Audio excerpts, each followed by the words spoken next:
कहानी जादुई खिलौने। अली ने अपनी आंखें मलकर दोबारा देखा। उसका पसंदीदा रोबोट खुद चल रहा था। यह कैसे हो सकता है? कमरे में अजीब सी सरसराहट हुई। अली ने पीछे मुड़कर देखा तो उसकी खिलौना ट्रेन खुद ही पटरी पर दौड़ रही थी और उसे कोई चला भी नहीं रहा था। अली को खिलौनों से बहुत प्यार था। उसके पास हर तरह के खिलौने थे, लेकिन उसका सबसे पसंदीदा खिलौना एक पुराना रोबोट था जो उसके दादा ने उसे उपहार में दिया था। यह रोबोट देखने में साधारण था, लेकिन अली को इससे खास लगाव था। एक दिन जब अली अपने कमरे में बैठा खेल रहा था, उसने रोबोट के पेट पर एक छोटा सा बटन देखा जो पहले कभी नहीं दिखा था। यह बटन पहले कहां था? अली ने सोचा और उत्सुकता में बटन दबा दिया। अचानक रोबोट की आंखें नीली रोशनी से चमकने लगीं, उसके हाथ पैर हिलने लगे और वह धीरे धीरे खड़ा हो गया। नमस्ते अली, रोबोट ने कहा। अली हैरान रह गया।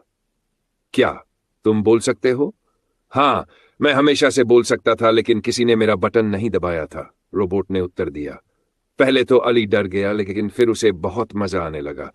अब उसके पास एक ऐसा दोस्त था जो सचमुच बात कर सकता था। पर कहानी यहीं खत्म नहीं हुई। अगली सुबह जब अली उठा तो उसने देखा कि उसके दूसरे खिलौने भी खुद ब खुद हिल रहे थे।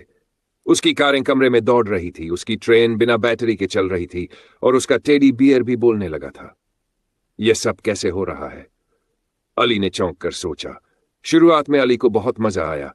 वह अपने खिलौनों से बातें करता, उनके साथ खेलता और उनका राजा बन गया था। लेकिन धीरे धीरे खिलौने बेकाबू होने लगे। अब हम आजाद हैं, रोबोट ने कहा, और खिलौनों ने पूरे घर में उधम मचाना शुरू कर दिया। खिलौना कारें दीवारों से टकराने लगीं। ट्रेन इतनी तेज दौड़ने लगी कि कमरे का सामान गिरने लगा। टेडी बियर ने कुर्सी पर चढ़कर उछलना शुरू कर दिया। अली घबरा गया। उसने रोबोट पर वह बटन फिर से तलाशा, लेकिन अब वह बटन दिख ही नहीं रहा था। अब मैं क्या करूं? अली ने सोचा। तभी उसे एक तरकीब सूझी। उसने टॉर्च उठाई और खिलौनों की ओर रोशनी डालते हुए बोला, यह जादुई रोशनी है जो तुम्हें फिर से सोने पर मजबूर कर देगी। जैसे ही रोशनी फैली, सारे खिलौने एक एक कर धीरे धीरे रुकने लगे।